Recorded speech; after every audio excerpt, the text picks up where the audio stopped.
Shalom saudara-saudaraku, selamat hari Minggu, selamat beribadah. Sebelum kita masuk di dalam renungan hari ini, jangan lupa untuk subscribe, tekan gambar lonceng, dan like, agar saudara dapat notifikasi setiap kami mengupload video-video baru. Terima kasih atas kesediaan saudara. Nah, tema renungan kita hari ini adalah bahayanya hari Minggu. Hari Minggu merupakan hari yang khusus buat orang-orang percaya, orang-orang Kristen, di mana mereka merasakan wajib untuk datang beribadah di gereja. Tapi sebelumnya, mari saya mengajak semua untuk masuk di dalam doa. Bapa, di dalam nama Yesus Kristus Tuhan, terima kasih atas hari yang baik ini. Berkatilah setiap kami Tuhan, khususnya hamba-Mu yang menyampaikan firman ini. Urapi mulut bibir lidah hamba-Mu, agar kebenaran ini boleh berada di setiap telinga yang mendengarkannya. Berikan kepada setiap mereka kepekaan telinga untuk mendengar, serta hati yang merupakan wadah untuk menerima segala kebenaran firman Tuhan. Jadikan kami, hari-hari kami ini menjadikan kami lebih dewasa secara rohani. Mengerti akan kebenaran firman-Mu, mengerti akan pengenalan kepada Engkau. Terima kasih Tuhan, hanya di dalam nama Yesus kami mengucap syukur. Haleluya. Amin. Saudara, hari Minggu adalah hari yang khusus buat orang percaya, di mana mereka semua harus datang ke gereja untuk beribadah. Tapi ingin saya sampaikan bahwa di dalam aktivitas yang kita sebut rutinitas ini bisa menjadi sesuatu yang mengerikan di balik rutinitas ini. Memang sesuatu yang rutinitas tidak berarti dia buruk, ya. Tetapi kalau kita tidak memperhatikan dan waspada, rutinitas ini bisa mengikis habis gairah hidup seseorang, sehingga membuat dia tidak tahu lagi, tidak mengerti lagi mengapa dia melakukan hari-hari ini, mengapa dia mengerjakan aktivitas ini. Mereka akan kehilangan alasan, dan ini akan menjadikan sebuah beban hidup, menjadi tekanan, dan bahkan akan menjadi anti klimaks bagi hidup mereka. Sehingga sewaktu-waktu orang bisa meninggalkan, bisa berhenti daripada aktivitas yang rutin ini. Dan mereka tidak ngerti apa yang harus dilakukan berikutnya. Saudara, sebuah penelitian di Amerika, kalau di Indonesia tentu sama, tapi Indonesia tidak punya data. Kalau di Amerika ada sebuah grup besar, yaitu Barna Group, sebuah lembaga perusahaan yang melakukan riset bagaimana perilaku, keyakinan orang-orang percaya di Amerika. Saya membaca data ini di tahun kemarin 2021 Oktober, di mana pada hal-hal tertentu mereka mengalami tekanan yang sangat kuat selama episode panjang pandemi COVID-19 ini.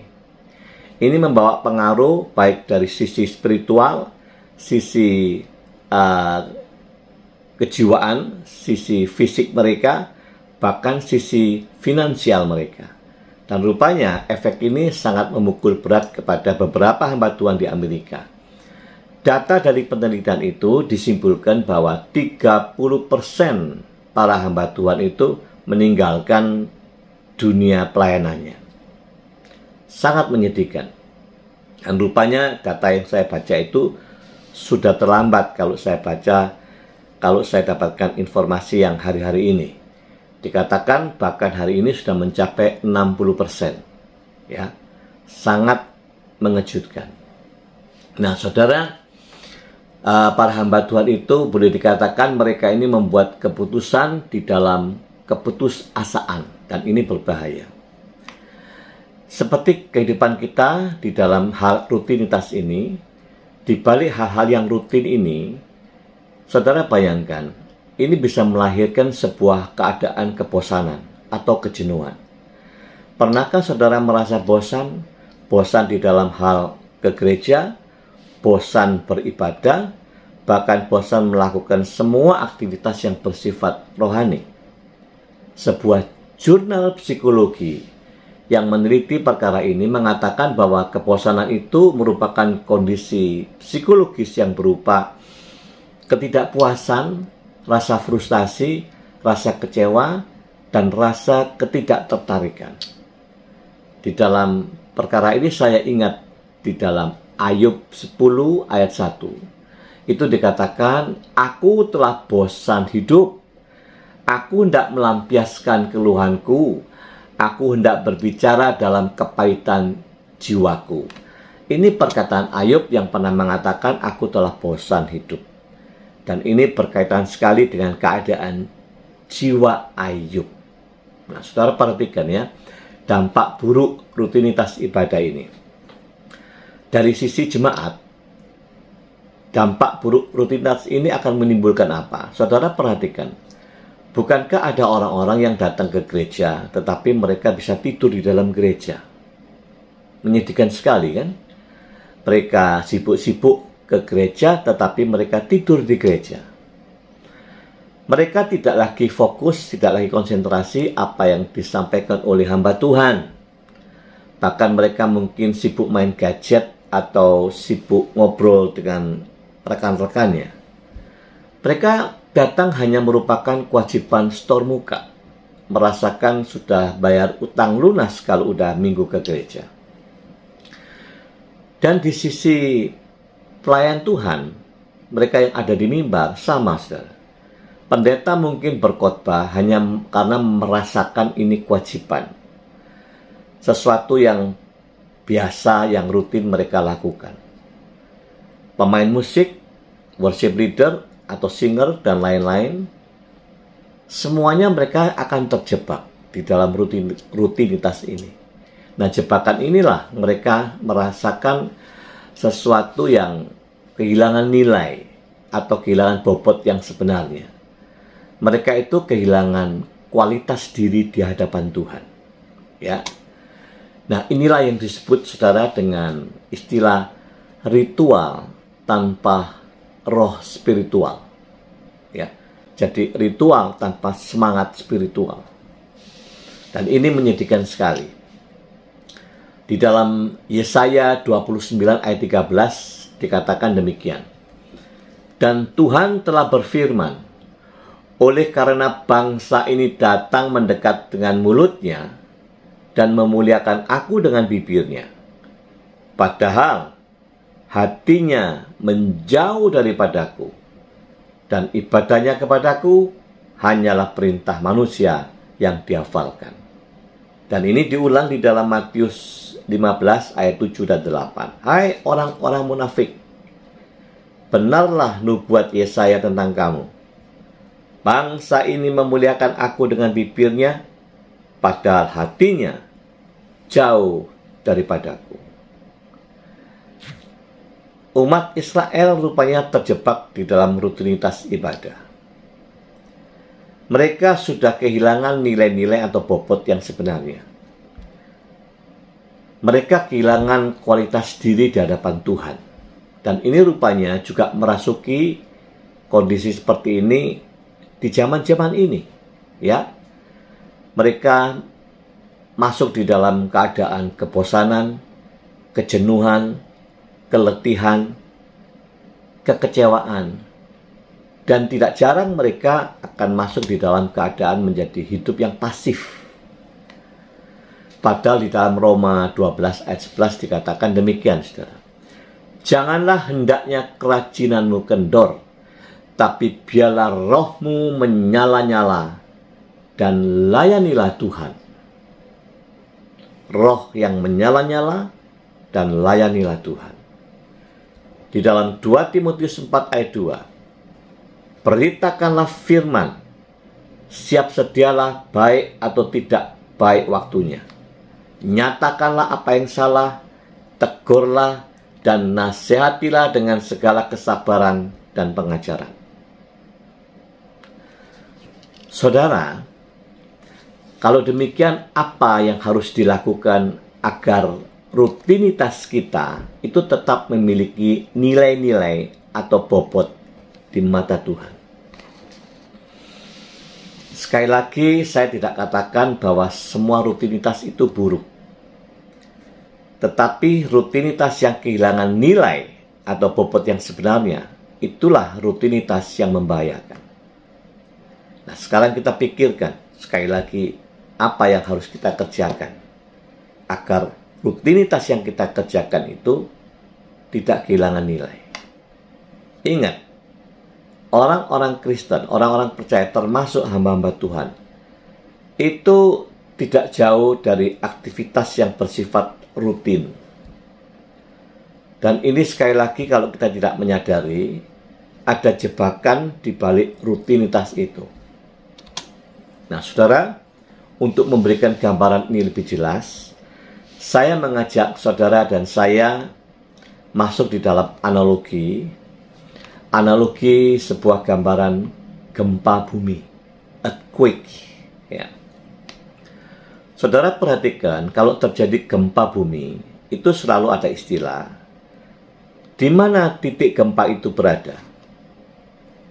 Nah, titik gempa yang ada di permukaan bumi, misalnya ya, ada gempa di kota X, ya, maka titik gempa yang terjadi di muka bumi itu, yang terjadi di kota X itu, sehingga terjadi kehancuran, itu dikatakan episentrumnya ada di kota X itu. Jadi, titik gempa yang ada di muka bumi itu disebut epicentrum. Namun, ada titik gempa yang menjadi penyebab, yang ada di dalam perut bumi. Itu yang disebut dengan hipocentrum.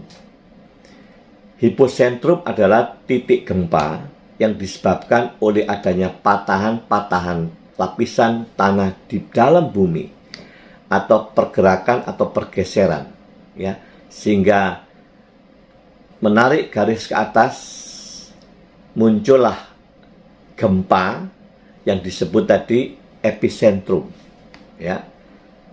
Hipocentrum berarti tidak terlihat oleh mata sebab ada di dalam perut bumi.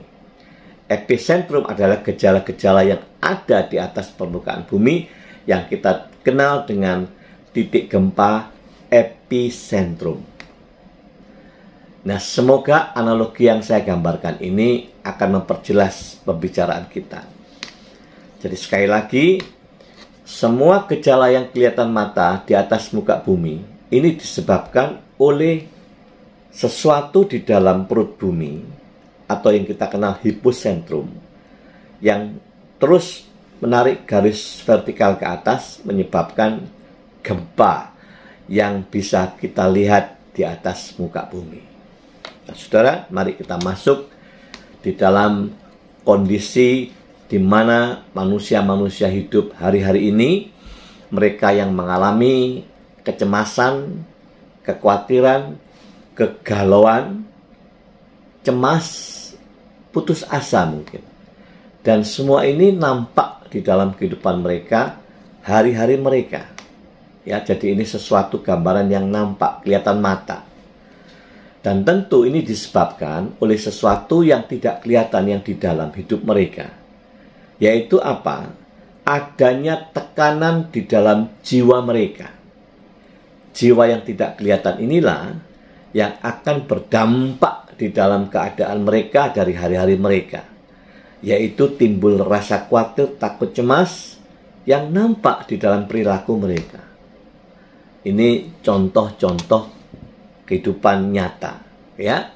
Lalu seperti gambaran saya tadi di Barna Group, lembaga perusahaan riset yang meneliti keyakinan, yang meneliti perilaku orang-orang percaya, orang-orang Kristen di Amerika, di mana tadi digambarkan para hamba Tuhan yang mengalami tekanan secara spiritual, yang bahkan berdampak kepada efek-efek kepada fisik mereka, pengaruh kepada emosi mereka, dan pengaruh tentang finansial mereka.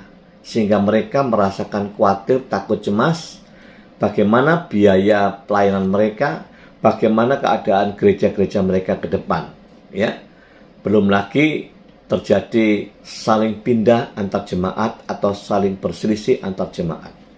Dan semua tekanan-tekanan ini yang mengakibatkan para hamba Tuhan itu mengambil sikap, memutuskan untuk berhenti, mengundurkan diri dari pelayanan, ya, sehingga mereka tidak melayani lagi.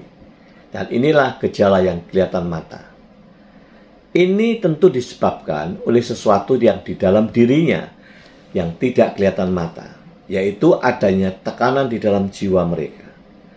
Oleh keadaan-keadaan yang tidak kondusif ini, itu ternyata mampu menekan jiwa mereka sehingga lahirlah perilaku, lahirlah keputusan-keputusan yang sebenarnya tidak perlu dilakukan. Ya. Saudara, inilah gambaran kehidupan yang nyata. Lalu saya kasih gambaran lagi. Saudara tentu yang hari ini sudah berkeluarga, saudara masih ingat pada saat saudara masih belum memasuki pernikahan, di mana saudara masih di dalam fase berpacaran satu dengan yang lain. Tentu orang berpacaran itu dibutuhkan sebuah pendekatan. Tidak mungkin orang tiba-tiba cinta, tiba-tiba ada hati yang mengasihi. Tidak. Kalau ketertarikan, ya. Tapi kalau tiba-tiba cinta, tidak mungkin. Cinta itu akan terbentuk setelah saudara mengadakan pendekatan. Saudara saling tahu, saudara saling mengenal, ya. Ini yang disebut satu dengan lainnya semakin mengenal. Ada keintiman. Sehingga mulailah muncul benih-benih rasa kasih, rasa cinta satu dengan yang lainnya.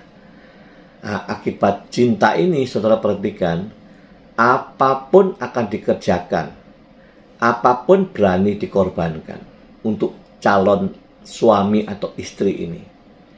Dan saudara perhatikan segala aktivitas yang sudah menjadi rutinitas dua pasangan ini, ternyata rutinitas ini tidak membawa sebuah kebosanan bagi mereka. Mereka seringkali bertemu dengan waktu atau jam yang cukup panjang, tetapi mereka tidak pernah bosan, tidak pernah jenuh. Sebab mereka hidup di dalam kasih yang mula-mula. Saya langsung ingat kerinduan Tuhan akan umatnya hari ini, supaya saudara dan saya kembali di dalam kehidupan kasih yang semula. Kasih yang semula itu kasih yang berani menerobos keadaan apapun. Kasih yang berani mengorbankan segala sesuatunya hanya demi untuk orang yang dikasihinya. Jadi kalau melihat gambaran pada waktu kita berpacaran, kenapa bisa terjadi hal seperti itu disebabkan di dalam ini karena adanya kasih di dalam hati saudara. Nah, dengan gambaran ini, maka jelaslah saudara, bahwa segala sesuatu apa yang nampak keluar dari perilaku hidup kita, itu tentu disebabkan oleh sesuatu yang tersembunyi di dalam. Ya. Dan orang-orang yang hidup di dalam kebosanan, di dalam kejenuhan, letih lesu, sehingga mereka merasa putus asa, tentu ada sesuatu di dalam dirinya yang tidak sehat. Apa yang tidak sehat itu? Yang tidak sehat itu adalah hubungan saudara dengan Tuhan. Adanya ketidakberesan, adanya keintiman atau kedekatan atau bahkan pengenalan saudara dengan Tuhan, itu sudah tidak sehat lagi. Dan ini ada di dalam diri saudara. Kalau punya persoalan hubungan atau kedekatan dengan Tuhan yang sudah tidak sehat, tentu akan melahirkan sifat-sifat atau perilaku atau tindakan-tindakan yang tidak baik. Maka sebab itulah ada hamba-hamba Tuhan yang meninggalkan, memutuskan diri untuk tidak mau lagi di dalam pelayanan. Ya, sebab mereka mungkin kecewa, mungkin bosan, mereka capek, mereka merasakan sudah tidak ada gambaran pengharapan lagi. Kenapa sampai demikian? Sekali lagi, karena mereka kehilangan hubungan yang sehat dengan Tuhan. Ya. Nah, hubungan yang sehat dengan Tuhannya, kita akan berbicara sesuatu yang utama dan terutama. Apa itu? Yang pertama kita bicara tentang adanya kasih di dalam hati. Ini yang paling penting, saudara. Ya, mari tanyakan kepada diri masing-masing. Sebenarnya adakah kasih kita kepada Tuhan kita? Apakah saudara dan saya ini betul mengasihi Tuhan? Di dalam Matius 22 ayat 37 dan 40. Jawab Yesus kepadanya, "Kasihilah Tuhan Allahmu dengan segenap hatimu, dengan segenap jiwamu, dan dengan segenap akal budimu. Itulah hukum yang terutama dan pertama. Dan hukum yang kedua, yang sama dengan itu, ialah kasihilah sesamamu manusia seperti dirimu sendiri. Pada kedua hukum inilah tergantung seluruh hukum Taurat dan kitab para nabi." Sebuah perintah, kasihilah Tuhan Allahmu dengan segenap hati, jiwa, dan akal budimu. Mari renungkan sejenak. Adakah saudara dan saya hari ini, detik ini, benarkah engkau mengasihi Tuhanmu? Apabila jawabannya tidak, maka sudah dipastikan saudara mempunyai persoalan di dalam hubungan saudara yang tidak sehat dengan Tuhanmu. Yang kedua, kita akan berbicara tentang kasih. Masih tentang kasih. Pertanyaan adalah, kualitas kasih seperti apa yang Tuhan rindukan ada di dalam hati saudara dan saya? Mari kita melihat di dalam Yohanes 21 ayat 15, 16, 17. Ayat ini akan bisa menjebak saudara masuk di dalam kebingungan atau ketidakmengertian. Sebab ayat ini hanya tertulis di dalam bahasa Indonesia terjemahan baru. Ayat 15. Perhatikan saudara. Sesudah sarapan, Yesus berkata kepada Simon Petrus, "Simon, anak Yohanes, apakah engkau mengasihi aku lebih daripada mereka ini?" Saudara garis bawahi kata mengasihi. Jawab Petrus kepadanya, "Benar Tuhan, engkau tahu bahwa aku mengasihi engkau." Garis bawahi kata mengasihi. Kata Yesus kepadanya, "Gembalakanlah domba-dombaku."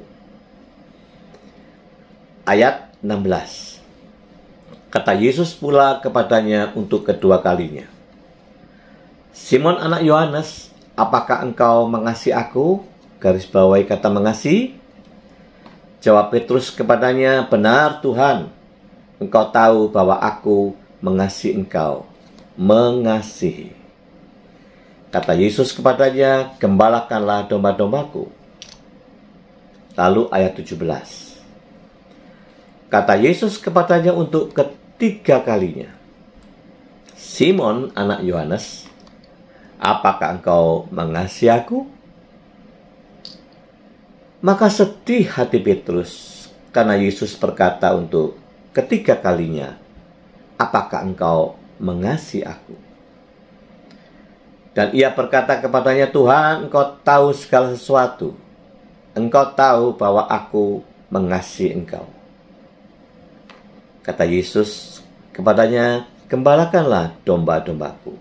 Nah saudara, di ayat 17 ini, itu juga muncul kata mengasihi 3 kali.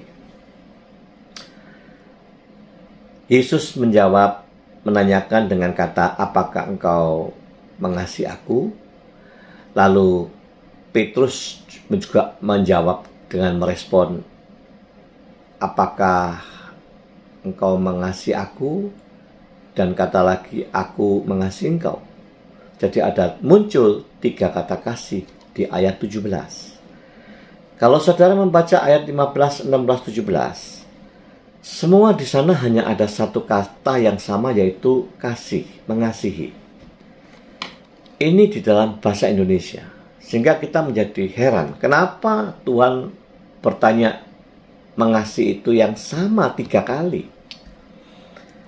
Dan Petrus juga menjawab mengasihi Yesus juga yang sama di dalam 3 ayat. Namun ditambah di ayat 17 itu sedih hati Petrus karena Yesus berkata untuk ketiga kalinya. Sebenarnya ada apa ayat ini? Saudara, kalau kita menarik di dalam bahasa aslinya, tentu ada perbedaan yang sangat berarti di dalam kata kasih ini. Ya, kalau saya menerjemahkan kata kasih yang di dalam bahasa aslinya, itu di ayat 15 bunyi demikian. Sesudah sarapan, Yesus berkata kepada Simon Petrus, "Simon anak Yohanes, apakah engkau agape kepada aku lebih daripada mereka ini?" Jadi kata mengasihi yang dipakai di sini adalah agape, kasih tanpa syarat. Kasih tanpa syarat. Kasih yang tanpa pamrih. Kasihnya Yesus kepada Simon Petrus. Di sini Petrus menjawab, "Benar Tuhan, engkau tahu bahwa aku filia kepada engkau. Bahwa aku ini rekanmu." Filia itu adalah kasih antar sahabat.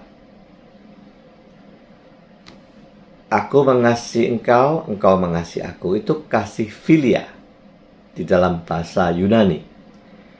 Dan di dalam Alkitab, kita mengenal kasih itu hanya ada 2 ini. Agape, kasih tak bersyarat, tanpa pamrih. Dan filia, kasih antar sahabat. Jadi di ayat 15 ini, Petrus menjawab, menempatkan dirinya sebagai, "Aku ini rekanmu Tuhan. Aku ini sebagai sahabat saja." Ya. Aku ini mengasihinya itu mengasihi dengan kualitas filia, bukan agape. Ya, lalu Tuhan katakan, "Ya sudah, kalau engkau mengasihi, engkau filia, gembalakanlah domba-dombaku."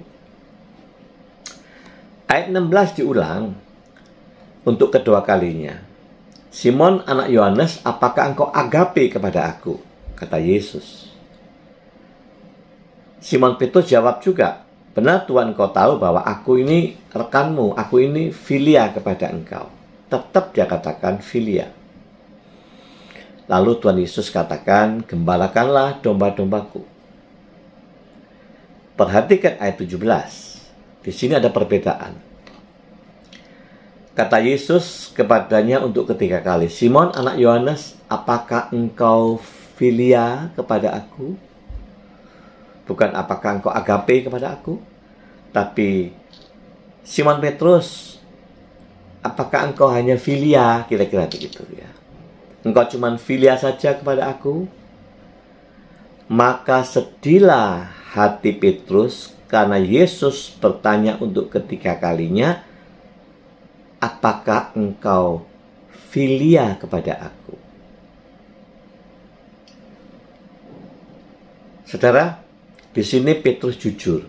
Dia tetap menjawab, "Engkau tahu segala sesuatu. Engkau tahu bahwa aku adalah rekanmu. Aku ini sahabatmu. Aku ini filia kepada engkau, Yesus." Dan Yesus tetap katakan, "Ya udah, gembalakanlah domba-dombaku." Saudara, di sini Petrus konsisten. Dia jujur. Dia tetap mengatakan dari awal, "Aku filia kepada engkau, Yesus." Kenapa? Sebab Petrus ini juga takut ya untuk mengatakan dia agape. Karena apa? Karena dia pernah berkhianat sebelumnya. Dia yang meyakinkan bahwa setia, dia akan memberikan nyawanya juga, dia berani untuk membela Yesus, dia berani untuk menyerahkan segala sesuatu yang untuk Yesus. Tapi Yesus katakan engkau akan menolak, akan berkhianat. Sebelum ayam berkokok 3 kali, Petrus akan menyangkali Yesus. Dan itu menjadi benar.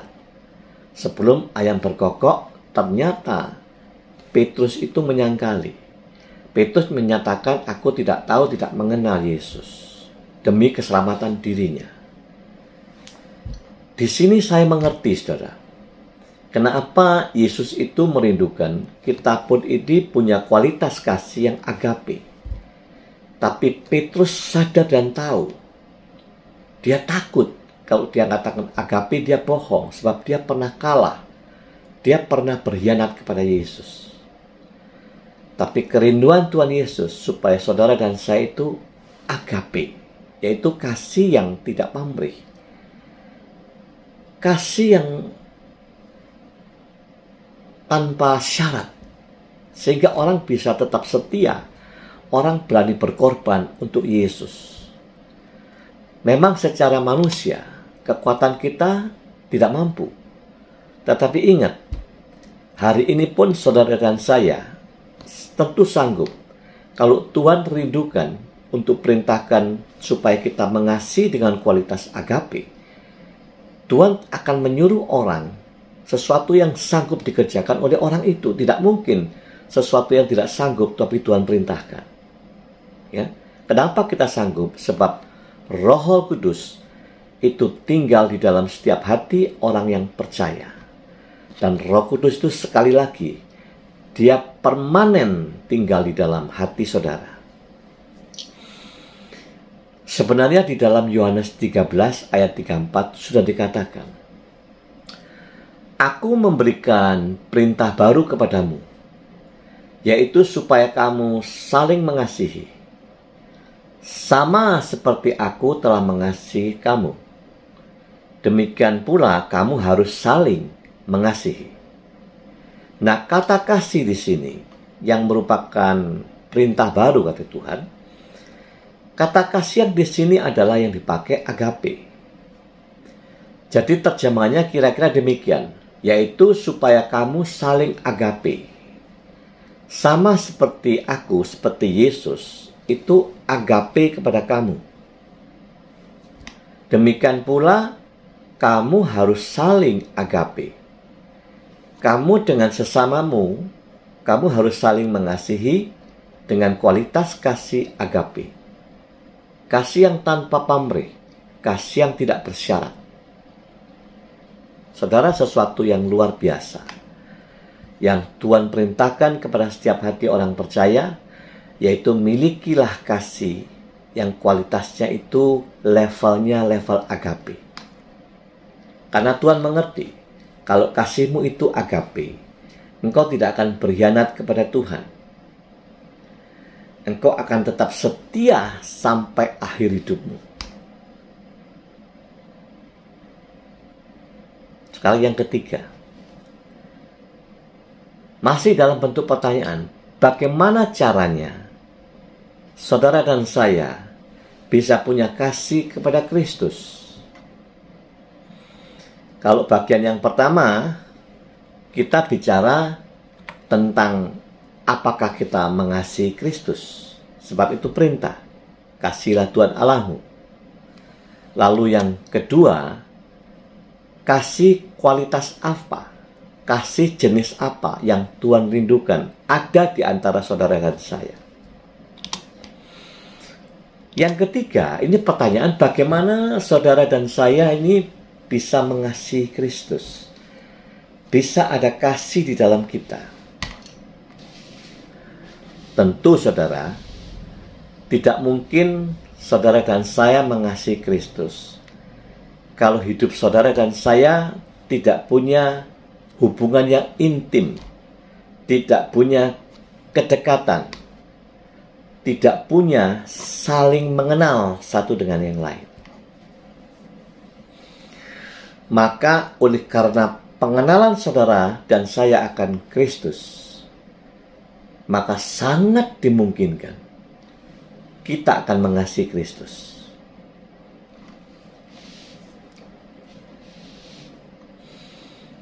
Saudara, mari baca 2 Petrus 1 ayat 8. Apa maksud ayat ini? Demikian bunyinya. Sebab apabila semuanya itu ada padamu.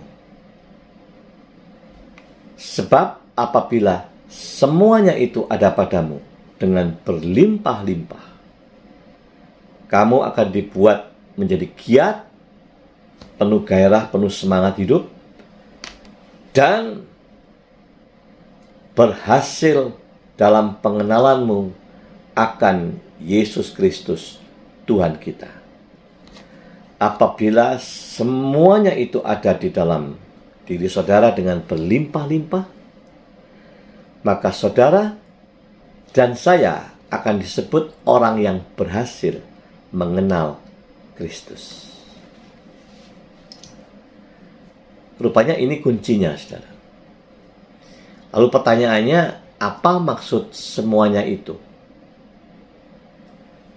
Mari kita baca di dalam ayat sebelumnya, yaitu 2 Petrus 1 ayat 5, 6, 7. Rupanya inilah kunci, inilah jawaban bagaimana saudara dan saya disebut bisa mengenal Kristus. Maaf, bukan hanya tahu tentang Kristus, tapi kau mengenal Dia. Kata mengenal ini sangat menentukan hidup orang percaya.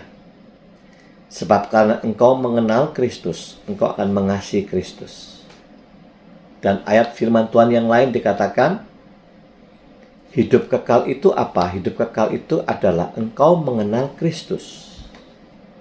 Betapa sangat pentingnya mengenal Kristus. Demikian saudara, semuanya yang dimaksud ada di dalam hidup saudara yang melimpah-limpah. Itu perkara apa saja? Ayat 5 saya bacakan. Justru karena itu, kamu harus sungguh-sungguh berusaha. Saudara dan saya harus dengan sungguh-sungguh berusaha. Artinya, saudara dan saya berjuang. Tidak pasif, tidak masa bodoh, ya. Tapi berjuang. Berjuang untuk apa? Untuk menambahkan kepada imanmu, yaitu saudara dan saya yang menyatakan diri, aku percaya kepada Yesus, aku memiliki iman kepada Yesus. Maka saudara dan saya harus membuktikan iman percaya itu dengan apa? 1, nyatakan, tambahkan kepada imanmu itu kebajikan. Jadi poin pertama dari iman saudara harus muncul kebajikan, yaitu perbuatan baik. Rupanya perbuatan baik itu harus saudara dan saya perjuangkan. Tidak muncul otomatis sedemikian rupa, tidak. Ya. Lalu kalau saudara baca seterusnya, dan kepada kebajikan itu harus lahir juga pengetahuan. Saudara tidak boleh menjadi orang percaya yang tidak punya pengetahuan. Saudara harus semakin hari semakin punya pengetahuan tentang Kristus. Pengetahuan tentang kebenaran. Saudara harus semakin dewasa di dalam pengetahuan. Itu yang kedua. Yang ketiga, dari pengetahuan itu juga saudara harus melahirkan penguasaan diri. Ini ayat ke-6. Rupanya penguasaan diri itu juga harus dikerjakan dengan sungguh-sungguh berusaha. Lewat perjuangan saudara dan saya. Penguasaan diri bukan sesuatu yang otomatis, tetapi lewat proses berjuang. Ya. Membutuhkan sesuatu, saudara dan saya harus bayar lewat segala upaya supaya kita ini punya penguasaan diri. Yang keempat, bukan hanya berhenti di penguasaan diri, tapi rupanya orang percaya yang beriman Kristus itu harus hidup penuh ketekunan. Saudara dan saya harus hidup tekun. Tidak boleh hidup gampang patah arang. tidak boleh hidup sebagai orang Kristen yang lemah. Oleh sebab itu, janganlah saudara hanya hidup dengan perasaan. Hidup yang terlalu sensitif, peka, gampang tersinggung, gampang sakit hati. Maka saudara pasti sulit untuk menjadi orang yang tekun. Tekun itu, di dalam ketekunan itu ada konsisten. Pantang menyerah. Punya komitmen yang tinggi, tidak pernah berhenti, terus mengerjakan sesuatu. Itulah tekun. Dan yang kelima, bukan hanya ketekunan yang harus lahir dari iman saudara. Ternyata kita harus dituntut juga, harus melahirkan hidup yang saleh, hidup yang kudus. Dan kekudusan ini hanya diketahui oleh Tuhan Yesus, sebab kudus ini ada di dalam hati saudara. Pasangan saudara, kiri kanan, anak istri, rekan saudara, sahabat, mungkin tidak tahu isi hati yang sebenarnya. Kudus itu bicara tentang rasa hormat kepada Tuhan, rasa takut dosa, benci dosa, ya, rasa ingin senantiasa menghormati, ada rasa sungkan kepada Tuhannya. Itulah kesalehan. Dan yang keenam, siapa yang beriman kepada Kristus harus lahir dari iman itu kasih antar saudara-saudara seiman. Saudara tidak bisa mengatakan, aku percaya Yesus, tetapi engkau tidak ada kasih antar saudara seiman. Dan yang ketujuh, yang terakhir, orang yang beriman kepada Kristus bukan hanya melahirkan kasih antar saudara-saudara, tetapi kita dituntut supaya memberikan kasih kepada semua orang, kepada semua suku, semua ras, semua bangsa, kepada semua agama. Saudara harus ada hati yang mengasihi mereka. Dan rupanya, ketujuh perkara ini, itulah yang disebut, semua itu harus ada melimpah di dalam hati saudara. Kalau 7 perkara ini penuh dalam hidup saudara, maka dipastikan saudara disebut orang yang mengenal Kristus. Karena engkau mengenal Kristus, engkau disebutlah orang yang akan mengasihi Kristus. Tidak mungkin engkau mengasihi kalau engkau tidak mengenal. Demikianlah saudara, 3 hal yang kita perhatikan tentang kasih. Sekali lagi, kasih yang harus kita perhatikan, yang pertama, benarkah ada kasih dalam hidup saudara? Ini perintah. Yang kedua, jenis kasih apa yang Tuhan rindukan, yaitu perintah baru itu adalah kasih yang levelnya atau kualitasnya agape. Kasih tanpa syarat, kasih yang tidak pamrih. Sebab dengan kasih ini engkau akan setia. Dan yang ketiga, bagaimana cara engkau bisa timbul hati yang mengasihi. Yaitu saudara dan saya harus berhasil mengenal Kristus. Demikianlah saudara, sesuatu yang di dalam diri saudara yang tidak kelihatan, sesungguhnya yang utama dan terutama, harus ada kasih kepada Kristus. Maka saudara akan terhindar dari kebosanan, kejenuhan. Rutinitas saudara akan terisi dengan bobot, dengan nilai-nilai yang sebenarnya. Saudara hidup dalam aktivitas yang rutin, tapi saudara tidak kehilangan kualitas diri di hadapan Tuhan.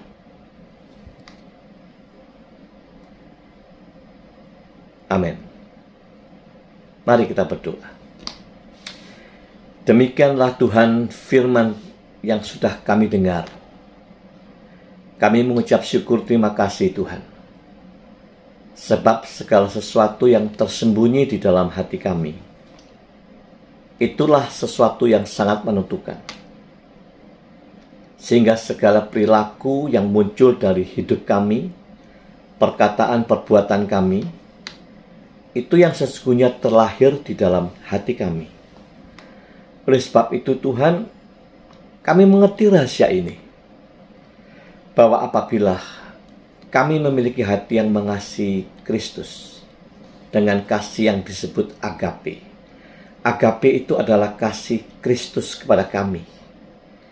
Kami percaya oleh karena Roh Kudus yang tinggal dalam kami sanggup juga memiliki kualitas kasih agape. Terima kasih Tuhan Yesus. Biarlah kami memperhatikan perkara ini. Dan kami mengerti tanpa pengenalan kepada Kristus, tidak mungkin kami mengasihi Kristus. Sekali lagi Tuhan, biarlah setiap kami yang percaya kepada Yesus, kami belajar mempraktekkan iman kami untuk melahirkan perkara-perkara sebagaimana Tuhan rindukan di dalam diri kami, untuk kami boleh disebut orang yang berhasil mengenal Kristus, sehingga kami boleh berdiri hidup sebagai anak-anak Tuhan yang berdiri dengan iman yang tidak tergoncangkan. Kami boleh hidup tetap setia di dalam kondisi apapun, khususnya Tuhan di hari-hari ini, di mana banyak tekanan-tekanan hidup kepada umat-Mu di muka bumi ini. Biarlah segala tekanan hidup itu tidak menggoncangkan kualitas hati kami, iman kami. Terima kasih Roh Kudus, Engkau telah mengajar kami demikian rupa dengan kebenaran ini. Jadikan kami sekali lagi menjadi anak-anak Tuhan yang hidup tetap taat dan setia sampai mati. Amin. Demikian saudara firman Tuhan hari ini, dan kita akan bertemu minggu depan dengan tema yang berbeda. Tuhan memberkati saudara semua. God bless you.